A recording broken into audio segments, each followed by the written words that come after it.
اللہ الرحمن الرحیم۔ السلام علیکم ورحمۃ اللہ وبرکاتہ۔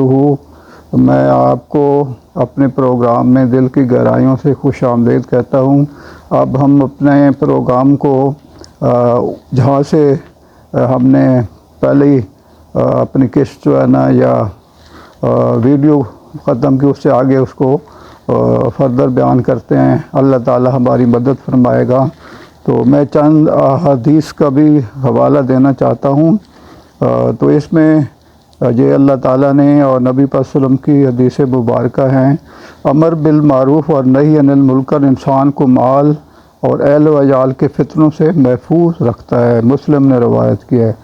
امر بالمعروف اور نہی عن المنکر کا اجر ثواب مال و صدقہ کرنے کے برابر ہے۔ مسلم نے روایت کی، یعنی زیادہ امر بالمعروف نہی عن المنکر کا ثواب زیادہ مال صدقہ کرنے کے برابر، اور کم امر بالمعروف نہی عن المنکر کا ثواب کم مال صدقہ کرنے کے برابر۔ امر بالمعروف و نہی عن المنکر قیامت کے روز انسان کے لیے بشارت اور بھلائی لے کر آئے گا۔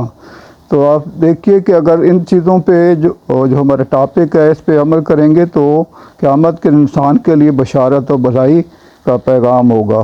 امر بالمعروف اور نہی عن المنکر پر عمل کرنے والوں کو ان تمام لوگوں کے نیک اعمال کے برابر ثواب ملے گا جنہوں نے اس کے کہنے پر نیک عمل کیا۔ آپ اندازہ لگائیں کہ ایک بندہ جو ہے نا وہ شروع کرتا ہے، لیکن جہاں جہاں تک یہ پیغام جائے گا سب کو جو ہے نا اللہ تعالیٰ وہ ثواب سے نوازے گا۔ برائی سے روکنے کی طاقت نہ ہونے پر برائی سے دلی نفرت بھی انسان کے لیے باعث نجات ہے۔ اگر آپ برائی کو روک نہیں سکتے ہیں، اس سے نفرت کرتے ہیں یا دل میں اس کو برا جانتے ہیں، تو یہ بھی آپ کے لیے باعث نجات بن سکتی ہے۔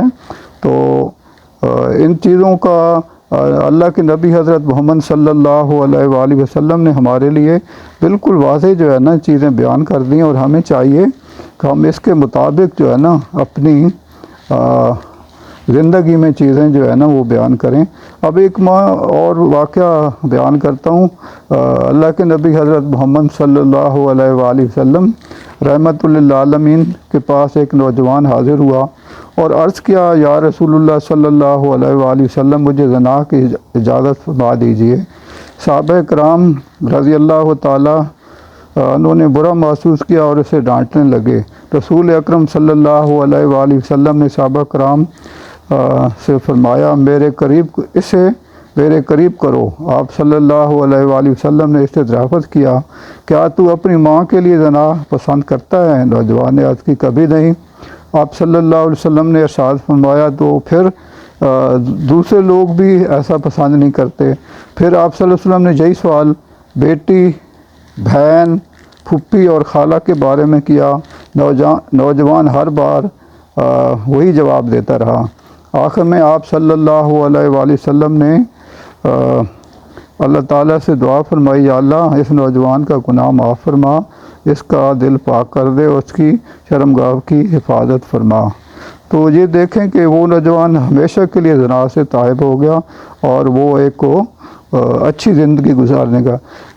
ویسے تو پھپھی خالہ کے بارے میں، بہن کے بارے میں علیحدہ علیحدہ وضاحت ہے، لیکن میں ان کو اکٹھا کر دیا ہے۔ تو نبی پاک صلی اللہ علیہ وسلم کی برکت آپ دیکھیں کہ وہ نوجوان بالکل جو ہے نا ان چیزوں سے وہ دور ہو گیا اور وہ نیک بن گیا۔ تو مقصد یہ ہے کہ بیان کرنے کا اگر انسان اپنی طرف سے کوشش کرتا ہے تو اللہ تعالیٰ بھی رحم فرماتا ہے۔ ایک آدمی رسول اکرم صلی اللہ علیہ وسلم خدمت میں حاضر ہوا اور عرض کی، یا رسول اللہ صلی اللہ علیہ وسلم فلاں آدمی تہجد کی نماز بھی پڑھتا ہے اور چوری بھی کرتا ہے۔ رسول اللہ صلی اللہ علیہ وسلم نے ارشاد فرمایا، تہجد کی نماز اس کی چوری کی عادت چھڑا دے گی۔ اس سے احمد نے روایت کی۔ رسول اکرم صلی اللہ علیہ وسلم نے صحابی کی شکایت پر چوری کرنے والے کی بات پرس نہیں کی، فرمایا بلکہ اسے اس کے حال پر چھوڑ دیا۔ حکمت یہ تھی کہ جس آدمی میں اس قدر خیر کا پہلو غالب ہے تو کہ وہ رات کو تہجد کی نماز کے لیے اٹھتا ہے، اسے ڈانٹ ڈپٹ کرنے یا ناراض ہونے کے بجائے خود اصلاح کا موقع دینا چاہیے کہ نماز کا عمل تو ہے ہی برائیوں سے روکنے والا۔ تو اللہ کے نبی صلی اللہ علیہ وسلم نے جب اس کو دعا بھی دی تو وہ بالکل جو ہے نا چوری والی چیز سے وہ دور ہو گیا۔ تو آپ دیکھیں کہ انسان اگر کوشش کرتا ہے اپنے طرف سے جو ہے نا نیکی کی طرف بیان کرنے کی کوشش کرتا ہے تو اللہ تعالیٰ مدد فرما دیتا ہے۔ اس طرح حضرت عمر بن خطاب رضی اللہ تعالیٰ عنہ کا ایمان بھی ایک جلیل القدر خاتون حقیقی بن فاطمہ بن خطاب رضی اللہ تعالیٰ عنہ کے جذبہ ایمانی کا مرہون منت ہے۔ حضرت عمر رضی اللہ تعالیٰ عنہ اپنے گھر سے رسول اکرم صلی اللہ علیہ وسلم کو قتل کرنے کے ارادے سے نکلے۔ راستے میں نعیم بن عبداللہ رضی اللہ تعالیٰ عنہ نے پوچھا کہاں کا ارادہ ہے؟ جواب دیا محمد بن عبداللہ صلی اللہ علیہ وسلم کو قتل کرنے کا۔ نعیم نے کہا پہلے اپنے گھر کی خبر تو لے لو۔ حضرت عمر رضی اللہ تعالیٰ عنہ نے پوچھا کیا مطلب؟ نعیم نے بتایا تمہاری بہن فاطمہ رضی اللہ تعالیٰ عنہ بہنوئی سعید رضی اللہ تعالیٰ عنہ بھی مسلمان ہو چکے ہیں۔ حضرت عمر فاروق رضی اللہ تعالیٰ عنہ وہیں سے واپس پلٹ گئے اور سیدھے اپنے بہنوئی کے گھر پر جا کر دستک دی۔ اس وقت گھر کے لوگ قرآن مجید کی تلاوت کر رہے تھے۔ حضرت عمر رضی اللہ تعالیٰ اور دیکھا نہ تو دیکھا اپنے بہنوئی سعید کو پیٹنا مارنا شروع کر دیا۔ بہن چھڑانے آئی تو بہنوئی کو چھوڑ کر بہن پر پل پڑے۔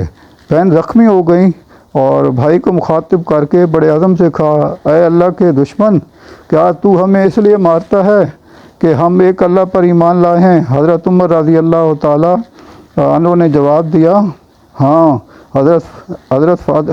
حضرت فاطمہ رضی اللہ تعالیٰ بڑی جرأت سے جواب دیا تو پھر جو کرنا ہے کر لو، میں گواہی دیتی ہوں کہ اللہ کے سوا کوئی اللہ نہیں ہے اور محمد اللہ کے رسول ہیں۔ اس دین کو ہم کبھی نہیں چھوڑ سکتے، ہمارا خاتمہ اسی دین پر ہوگا۔ حضرت فاطمہ رضی اللہ تعالیٰ عنہ کی اس پرعزم گفتگو سے حضرت عمر رضی اللہ تعالیٰ عنہ جیسے سنگدل انسان کو بوم کر دیا۔ حضرت عمر رضی اللہ تعالیٰ عنہ نے صحیفہ دیکھنے کی خواہش ظاہر کی تو بہن نے غسل کرنے کے لیے کہا۔ آپ دیکھیں کہ ان کی بہن نے چونکہ وہ یہودی تھے تو انہوں نے کہا کہ پہلے غسل کرو پھر میں آپ کو جو ہے نا۔ حضرت عمر رضی اللہ تعالیٰ عنہ نے غسل کیا اور اس صحیفہ میں سورۃ طٰ کی ابتدائی آیات تھیں جنہیں پڑھتے ہی حضرت عمر رضی اللہ تعالیٰ عنہ پر رقت طاری ہو گئی اور یوں مکہ کا خود سر اکھڑ مزاج سردار ہمیشہ ہمیشہ کے لیے پیغمبر اسلام کے آگے سر نگوں ہو گیا۔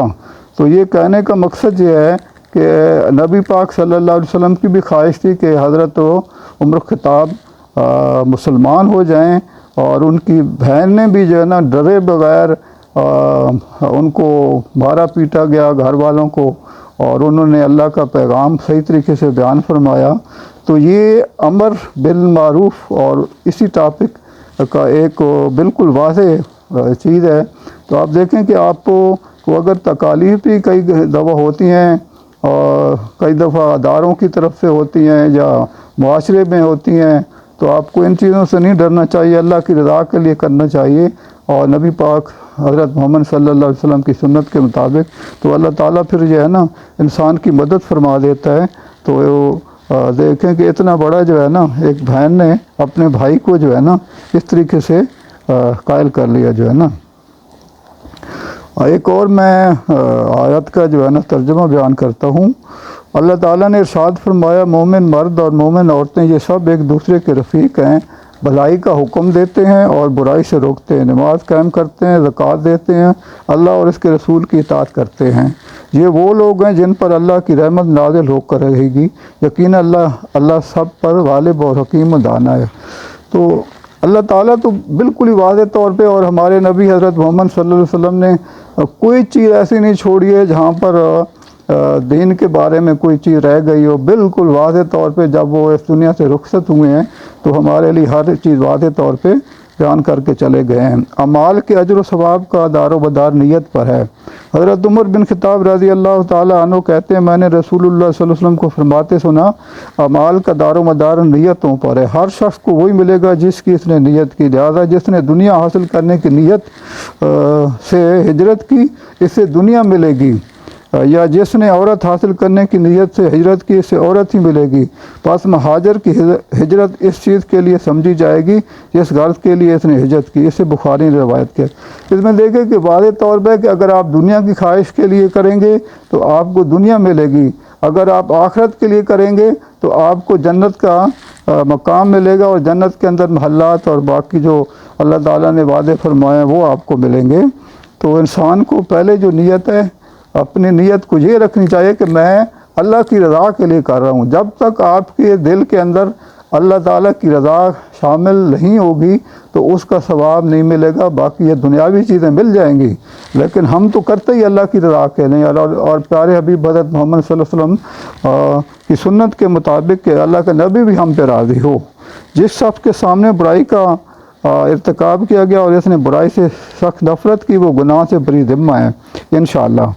حضرت عرس بن عمیرہ کندی رضی اللہ تعالیٰ عنہ سے روایت ہے کہ نبی اکرم صلی اللہ علیہ وسلم فرمایا، جب کسی جگہ گناہ کیا جاتا ہے تو جس شخص نے اسے دیکھا اور دل سے برا جانا، اور دوسری بات آپ صلی اللہ علیہ وسلم نے فرمایا کہ جس نے اسے ہوتے دیکھا اور اس کو برا لگا، اس کا معاملہ ایسا ہے جیسے اس نے وہ گناہ ہوتے دیکھا ہی نہیں ہے، لہذا وہ گناہ سے بری ہو گیا، اور جس نے وہ گناہ نہیں دیکھا لیکن سن کر خوش ہوا، اس کو معاملہ ایسے جیسے وہ خود وہاں موجود تھا، لہذا وہ گناہ گار ٹھہرا۔ اسے ابو داؤد نے روایت۔ آپ دیکھیں کہ آج کل کے معاشرے میں یہ ہو رہا ہے کہ جب کسی کا کوئی اگر کسی محلے کے اندر یا شہر کے اندر یا کہیں پہ بھی جو ہے نا کسی کی اگر کوئی تکلیف ہوتی ہے یا کوئی اس سے برا کام سر ہوتا ہے تو ہمارے اب معاشرہ جو ہے نا خوش ہونا شروع ہو جاتا ہے، اور پھر وہ پروپیگنڈا شروع کر دیتا ہے کہ فلاں بندے کا مقصد یہ ہوتا ہے کہ اس بندے سے جو برائی ہوئی ہے یا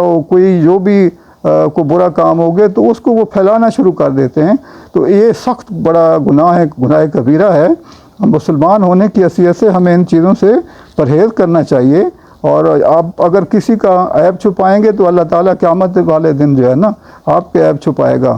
یہ تو بالکل واضح ہے کہ اللہ تعالیٰ تو ہمارے آگے پیچھے مطلب جتنی زندگی رہتی ہے اس کا بھی پتہ ہے کیا ہونا ہے، اور پیچھے کا بھی پتہ ہے، وہ تو ہماری شارک سے بھی زیادہ قریب ہے۔ تو اس لیے انسان کو اللہ کے حکم کے مطابق جو ہے نا اور اس میں یہ واضح ہے کہ نبی پاک صلی اللہ علیہ وسلم نے اس دین کو مکمل کر کے جو ہے نا اس دنیا سے روانہ ہوئے ہیں۔ تو کچھ لوگ ابھی یہ کئی باتیں کرتے ہیں کہ جی خانہ کعبہ کے اندر تو جو ہے نا وہ قابض ہوئے تھے، یہ ابھی جو موجودہ وہ سلسلہ، یہ ایسی بات نہیں ہے۔ اللہ کے نبی حضرت محمد صلی اللہ علیہ وسلم جب اس دنیا سے رخصت ہوئے تو وہ بالکل ہی جو ہے نا اسی طرح کی تعلیم و تربیت ہی۔ اب تو خیر وہاں پہ بھی جو ہے نا وہ جو دیکھتے ہیں کہ دین سے دوری ہوتی جا رہی ہے، لیکن وہ یہ جو بعد میں ترکی نے قبضہ کیا تو یہ بہت بعد کے واقعات ہیں۔ ایون میں یہ بتانا چاہتا ہوں کہ یزید کا بیٹا جب ایک حکمران بنا تو وہ اتنا نیک انسان تھا کہ اس نے چند ہفتے 3 براعظموں کی اس کے پاس حکومت تھی۔